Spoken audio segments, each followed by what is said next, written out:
would you invest in cycling when the numbers of people getting on their bikes has gone into decline? Today we've heard the number of people travelling by bicycle in England fell last year, which I have to say I find astonishing based on what I'm actually seeing with my own eyes. But apparently the proportion of adults cycling at least once a week fell from 12% in 2015-2016 to 11% last year. The Department for Transport calling the drop statistically significant. Now, I have to say, to be fair, that there have been increases in cyclist numbers in major UK cities, including London, where cycling journeys went up by 5%, although I note in the City of London they went down by something like 22%. The question, though, is with millions of pounds being spent on cycle lanes all over the country, should council taxpayers' money continue to be used for more of these, that safer cycling will get more of us on our bicycles, or do we have to accept that we may have reached peak cycle and we've now gone into decline, and maybe we should save the money and spend it instead on things like motorways for drivers, or heaven forfend, an efficient railway network? Joining us on the line to discuss is Simon Munk, infrastructure campaigner from the London Cycling Campaign. Good afternoon, Simon. Good afternoon. So, why should we invest in a bear market for cycling? Well, I'm not entirely sure about your stock market analogy, but we should invest in cycling because we know what happens when you do. And actually, what we're seeing right now is we do. We've invested loads in cycling, and the number of people cycling has gone down. So that's what we've learned so far. No, we haven't. That's the whole point. So the whole point is that currently the government has been spending around about the price of a pint of milk on cycling annually per head in the UK. There are a few notable exceptions to where that spending is much higher, and almost invariably where you see the spending much higher, then you suddenly see loads of cyclists. So in London, where TfL and the Mayor has their own funding strategy for cycling, we see more money being spent on cycling, and we see more cyclists. In fact, we've just seen TfL and the Mayor has announced record levels of cycling compared to ever before. So the point is, where we see cities, and we're seeing Manchester starting to do this, for instance, with Chris Boardman and Andrew Burnham, and other cities as well, where we see cities starting to invest heavily in cycling, we then start to see lots of cyclists. Where we see councils not prioritising cycling funding, we don't see many cyclists. It's a fairly simple equation, and actually the idea that we've been spending bazillions on cycling is just not true. We have been spending billions and billions of pounds on road building. Millions was the figure I used, and I know in London we have spent millions, so that was factually accurate. Nobody mentioned billions and nobody mentioned zillions apart from you. No, well, I'm saying billions for road building from the government across the UK. No, you said that we aren't spending zillions on cycling, and I said millions, because that's what I said we were spending. So we're spending millions on cycling, and the numbers are going down. And what I'm saying is that amounts to, as I said, according to several organisations who've looked at the figures very closely for the UK, and the DFT funding for cycling, it amounts to about a pint of milk. It's gone up in the last year or two, but really that's the kind of thing we're talking per head. So you must be concerned with Brexit looming and Boris Johnson promising huge sums of money to anybody who comes across it in his path, that when they start counting the beans on their abacus, or using their abacus and realising what they've got, that actually cycling could end up taking a bit of a knock, because there's not, in my view, there's not enough money to go round. And actually seeing, into my mind, it's a relatively insignificant drop, but to have the Department of Transport call a 1% drop statistically significant, I would suggest that's not looking good for cycling. Well, that certainly isn't. The drop is very worrying indeed, and it's evidence of a long pattern of underspend on cycling, particularly compared to road spending. And we wait to see what Boris will do with any form of budget, or whether he'll even make it to one or whatever.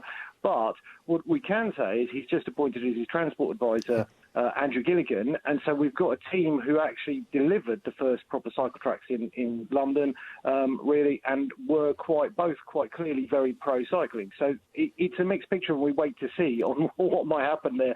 I think anyone's guess is as good as anyone else's on that one. Do we have to sort of look at a sort of town and country divide, for want of a better phrase, that there's it's patently obvious in a major city like London that cycling is a good way of getting around.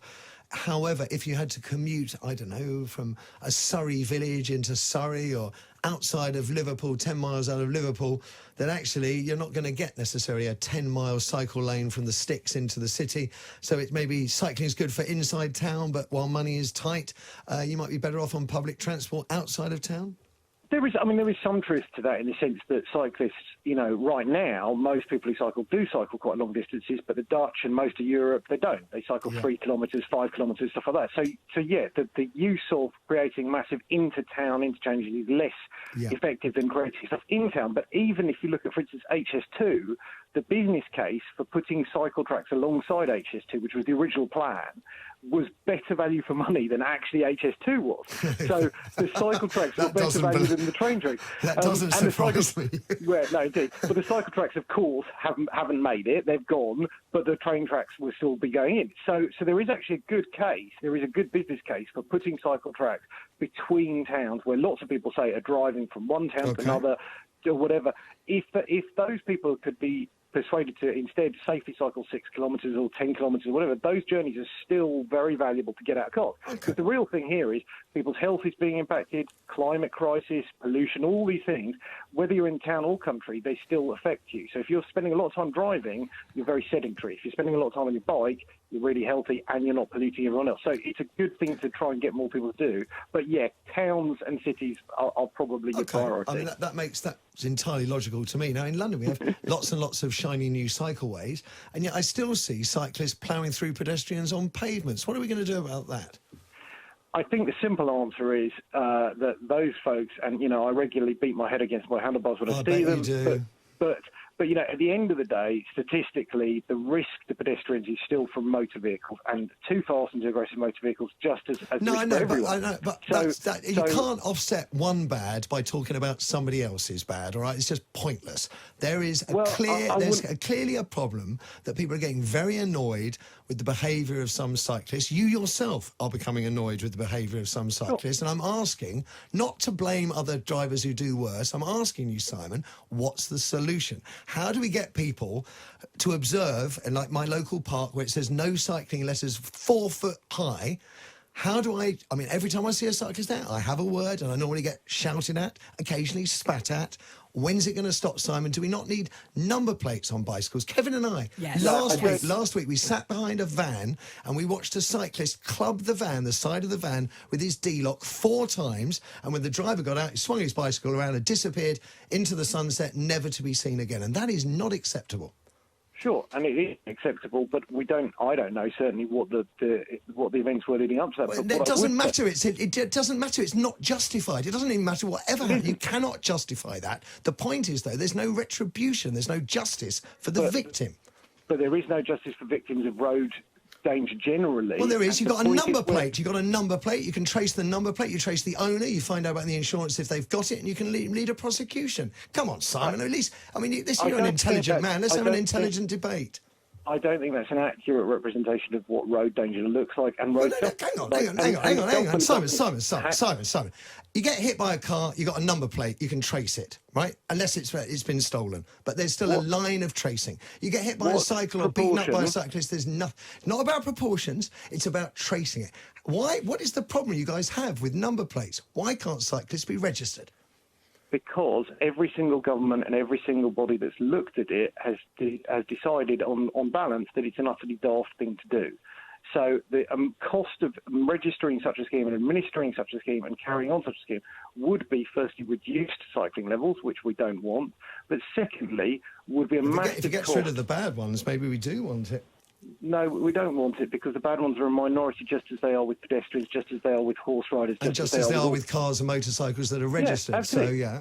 But the point is that, again, the registered users of motor vehicles are the big cause of road danger. And here we go, shifting the blame, shifting the argument, not taking responsibility for the cyclists who cause all this trouble, and no one has any line of retribution against them.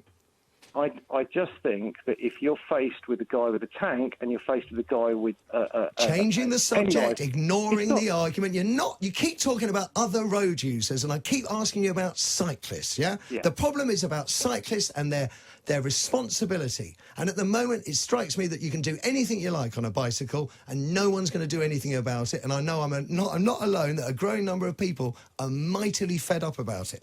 And what would be nice is solutions rather than distractions and diversions. So the solution, very simply, as it is probably with most other roads, is to provide facilities that encourage people to behave sensibly. So at the moment, what we have is a load of hostile roads where cyclists who are on the roads generally are people who are fit and fast and used to being aggressed upon in all sorts of situations. And as a result, for instance, they ride through parks to avoid main roads next door. You put a cycle track on the main road next door, you don't get the fast guys through the park. You just get kids on their bikes learning to ride. Really? So, yes, really, actually. There's loads of evidence that that's the way it works. So the point So we have to is, spend a fortune to ensure that bad cyclists behave. Simon Munk, I think I've heard enough. Simon Munk there from the London Cycling Campaign, or another way of putting it, the Blame Drivers for Everything campaign.